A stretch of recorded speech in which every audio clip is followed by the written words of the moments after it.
Nobody tells you about the silence.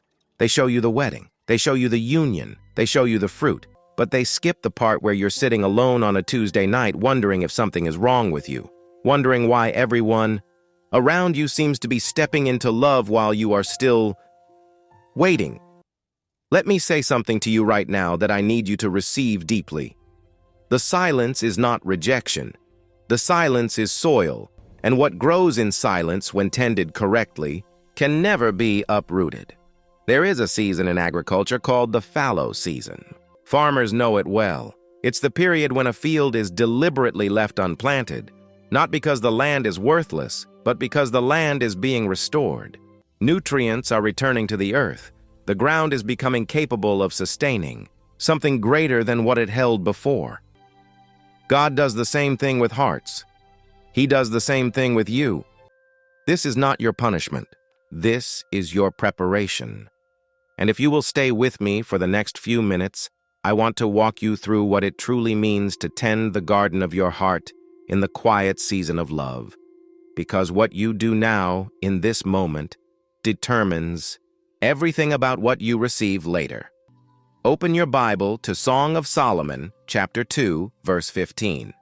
Catch the foxes for us, the little foxes that spoil the vineyards, for our vineyards are in blossom. The vineyard is in bloom. The season of blossom is possible, and the heart is being made ready for it. But there are foxes, small, subtle, sneaky things, that will destroy the harvest before it arrives if left unaddressed. The quiet season is where God asks you to catch the foxes, not to go chase someone, not to manufacture a connection, not to force a door that hasn't opened, but to tend, to guard, to cultivate.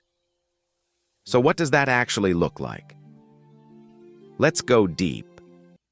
The first thing you do in the garden, you deal with the soil, not the seed before A. Farmer plants a single seed.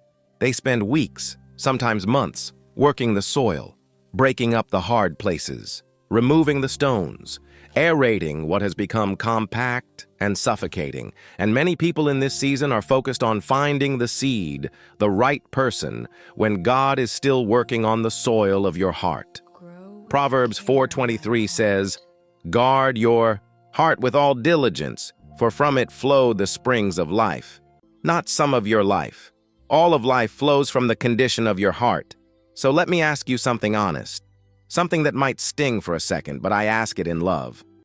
Are you bringing old wounds into new expectations? Because if your heart still holds bitterness from the last person who broke your trust, if disappointment has hardened the ground of your spirit, then even if the right person came today, the seed of love would struggle to take root in soil that has become stone. The quiet season is the mercy of God saying, "Let the healing happen now," so that your heart is capable of sustaining the weight of a future connection. This isn't a lapse in time. It's an investment in your internal architecture. Isaiah 61:3 describes it as trading ashes for beauty, mourning for the oil of joy, despair for a garment of praise. But notice, there is a trade. You have to give something up. You have to release the weight you've been carrying in secret, the story you've been rehearsing in private, the walls you've been reinforcing quietly. Tending the garden means doing the interior work that nobody sees but God honors. It means going to counseling if you need to. It means forgiving people who never apologized. It means releasing timelines that were rooted in fear, not faith. The soil has to be ready, and only God knows when the soil is ready. The second thing you do in the garden, you learn to distinguish between weeds and seeds. Not everything that grows in a garden belongs in a garden. This is one of the most dangerous mistakes made in the waiting season. Confusing a weed for a seed simply because something is growing. Weeds are fast. Weeds are immediate. Weeds require nothing from you. They simply appear. But weeds also choke. They drain the nutrients meant for the real harvest. And by the time you realize the damage, they've wrapped around the root of something that could have been beautiful. Jesus addressed this directly in Matthew 13, the parable of the wheat and the tares. He said the enemy sows counterfeits alongside the real thing. And they look similar at first. They grow in the same field. They rise in the same season. But there is a difference in the fruit. In the quiet season of love, God is teaching you discernment, not suspicion, not cynicism, not building walls around your heart so high that nothing can get in, but the holy ability to recognize what is from God and what is simply filling a space that loneliness created. This takes stillness. It takes time.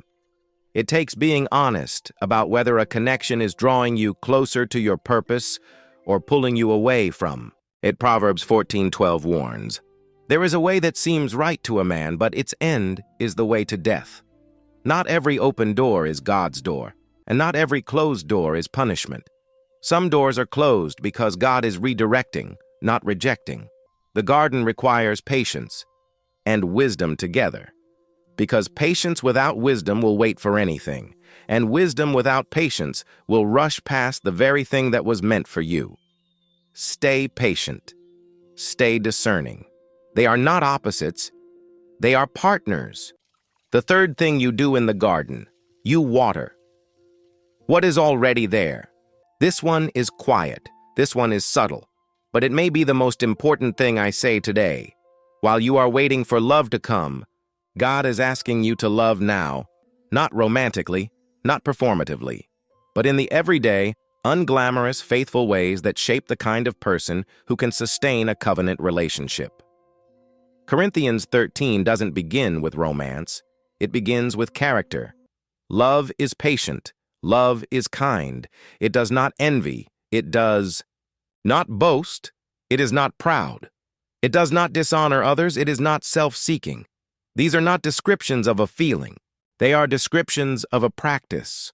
And the quiet season is where God builds these muscles in you, where you practice patience with difficult people, where you choose kindness when irritation would be easier, where you lay down your self-seeking desires for the sake of someone else's growth.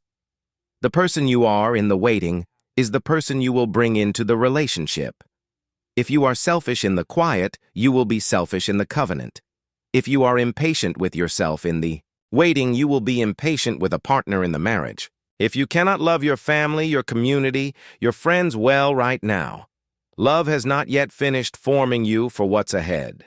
Galatians 6:9 says, "Let us not grow weary in doing good, for at the proper time we will reap a harvest if we do not give up." The harvest has a proper time, not your time, God's time. And between now and then, you water, you love, you serve, you give, you grow. The quiet season is not a gap between your real life and your real life. This is your real life, and it is forming you. The fourth thing you do in the garden, you guard against the wrong kind of thirst. There is a condition in agriculture called over-irrigation. When a plant is overwatered, given too much, too fast, from the wrong source, the roots begin to rot. The plant looks alive on the surface but is dying underneath.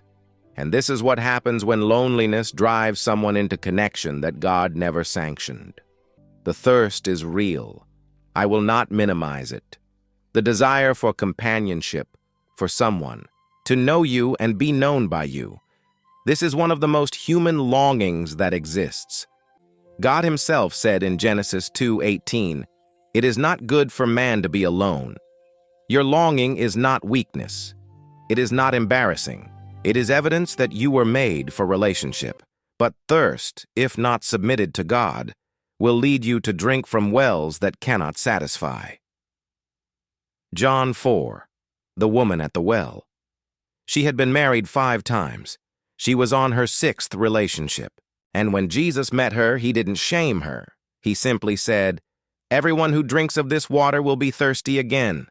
But whoever drinks of the water that I will give him will never be thirsty again."